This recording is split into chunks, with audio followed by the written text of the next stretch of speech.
Bugungi mavzuyimiz boshlang'ich sinf o'quvchilarida ijobiy fazilatlarni shakllantirish mexanizmi. Biz bu mavzuni 3 ta reja asosida ko'rib chiqamiz. Birinchi reja o'quvchilarda ma'naviy axloqiy fazilatlarni shakllantirishning pedagogik, psixologik xususiyatlari. Ikkinchi reja vatanga sadoqat, tadbirkorlik, irodalilik, mafkuraviy immunitet, mehr-oqibatlilik, mas'uliyatlilik kabi fazilatlarni shakllantirish. Uchinchi reja innovatsion tarbiya texnologiyalarining o'quvchilarning axloqiy sifat va fazilatlarini shakllantirishda foydalanish. O'quvchi faoliyati boshlang'ich sinf o'quvchilari uchun nafaqat bilish jarayonining yuqori darajada rivojlanishi, balki shu kichik shaxslarning ijobiy munosabat xususiyatlarini rivojlantirish uchun ham imkoniyat yaratishi kerak. Bu davrda bola shaxsning shakllanishi davom etadi. O'quvchining maktabdagi muvaffaqiyati uning keyingi psixik rivoji va shaxsning shakllanishida to'liq ijobiy asosga ega bo'ladi.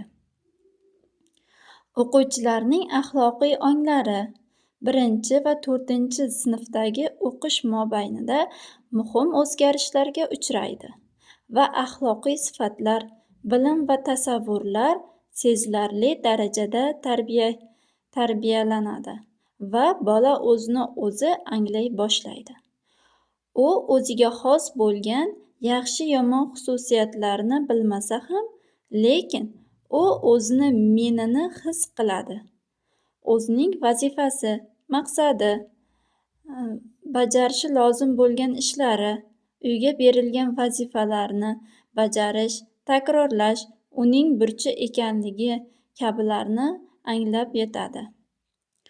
Boshlang'ich sinf o'quvchilarini maktab dasturiga kiritilmagan juda ko'p atrof-muhit hodisalari va ijtimoiy ijobiy munosabatlar haqidagi bilimlar qiziqtiradi. Bu qiziqishlar bolaning ko'pincha e'tiborga olinmaydigan ijobiy o'yinlariga nisbatan qiziqishlarda ham namoyon bo'ladi. Bunday o'yinlarda uning ijtimoiy qiziqishlari, emotsiyalari, jamoa uchun tashvishlanish kabi ishlari aks etadi. Maktab ta'limining dastlabki yillarida qiziqishlar, xususan bilim egallashga nisbatan qiziqishlar, intellektual qiziqishlar sezilarli darajada rivojlanadi. Psixologlarning ta'kidlashicha, dastavval ayrim faktlarga, boshqa narsalardan ajratib olingan yolg'iz hodisalarga nisbatan qiziqishlar hosil bo'lgan. 3-4 sinflarda esa sabablarni, qonuniyatlarni, hodisalar o'rtasidagi aloqa va o'zaro bog'liqliklarni bilib olish uchun bo'lgan qiziqishlar rivojlanadi. 3-sinfdan boshlab o'qishga qiziqish differensiallasha boshlaydi. O'quvchilardagi bunday qiziqishlar o'zini o'zi anglab yetish va o'z xatti-harakatlariga baho berishi kabi xususiyatlarni shakllantiradi. Kichik maktab yoshidagi bolalarning qiziqishlarida samarali o'qish uchun xalaqit beruvchi qator salbiy xarakteristikalar ham mavjud. Bu yoshdagi o'quvchilarning qiziqishlari: 1. Yetarlicha amaliy natija bera olmaydi. 2. Qat'iy emas, ya'ni vaziyatli o'quv. 3.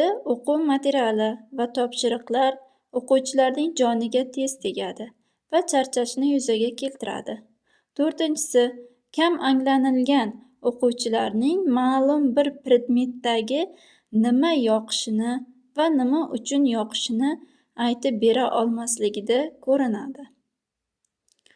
Bolalarda ijobiy axloqiy hislarni tarbiyalar ekanmiz, buning uchun axloqiy qaror qabul qilishga va shuning bilan birga o'z qaror, hamda harakatlarga axloqiy baho berishga odatlantirib boramiz. Vatanparvarlik va vijdoniy burch hissini tarbiyalash ayni vaqtda boshlang'ich sinf o'quvchilarining harakat motivlarini tarbiyalash hamdir.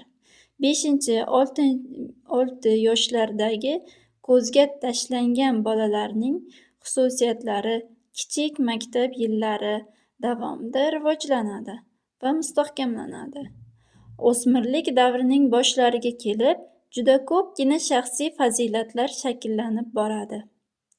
Agar bola haddan ziyod ishonuvchan, itoatkor, ochiq xususiyatli bo'lsa, unda asta-sekinlik bilan bo'ysunuvchanlik, tobelik xususiyati mustahkamlana boradi.